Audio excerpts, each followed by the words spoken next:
Hello friend, welcome back to my YouTube channel. তো এখন বাজে দুপুর 4টে আর এখন এসেছি দেখো সারদা আশ্রমে। তো তারই কিছু ভিডিও দেব। আর এখানে দেখতে পাচ্ছ এখানে সব ডাক্তাররা কখন কি আসে সেটাই লেখা আছে। আর এখানে ভালো চোখের ডাক্তার, দাঁতের ডাক্তার দুটোই ভালো পাওয়া যায়। এবং এখানে অনেকের বাবা মা মানে যারা যারা রেখেছে বাচ্চাদের এখানে দেখাশোনা হয়। তো দেখতে পাচ্ছ অবশ্য শীতকালে আসলে দেখতে পারবে যে কত রকমের ফুল থাকে, নানান কালারের ফুল থাকে আর দেখতেও ভালো লাগে। তো এখন গরম পড়ে গেছে আর দেখো ফুলগুলো মানে নষ্ট নষ্ট হয়ে যাচ্ছে, আর যেগুলো ফুটেছে ওগুলো তো খুবই সুন্দর লাগছে দেখতে। আর শীতের দিনে আসলে আরও ফুল গাছের জন্য বেশি ভালো লাগে। তো যাই হোক, চলো দেখতে থাকো আমার ভিডিওটি। আর ভালো লাগলে অবশ্যই লাইক কমেন্ট শেয়ার করো। এখানে অনুষ্ঠান হয় বছরে দুবার। তো হয়ে গেছে অনুষ্ঠানটি এই শীতের মধ্যেই হয়।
আজ রবিবার আর দেখো সপ্তাহে একটা দিন ওরাও ড্রয়িং শেখাতে আসে একজন, মানে একটা ছেলে আর একটা মেয়ে আসে বা মানে নাচ শেখাতে আসে।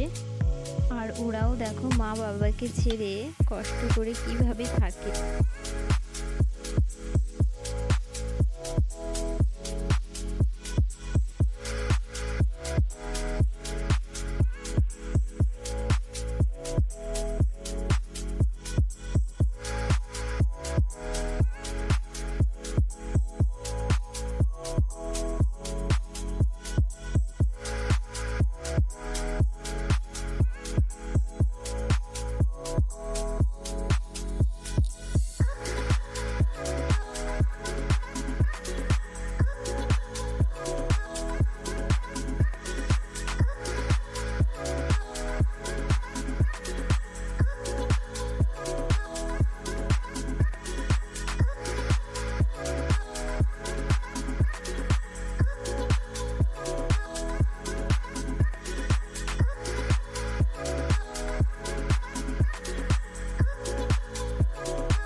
আশ্রম মানেই শান্তির জায়গা। আশ্রমে দেখো থাকতেও ভালো লাগবে তোমাদের। আমি যেইটুকু টাইম বসেছি মানে আমার এতটা ভালো লাগছে কি বলবো আর। যেরকম শান্ত নিরহ চুপচাপ, কোনো ঝুট ঝামেলা চেঁচামেচি কিচ্ছু নেই, কোনো আওয়াজ নেই, খুব ভালো লাগছে। আশ্রমটি হলো কল্যাণী শোভনা চেকপোস্টে এমসের দিকে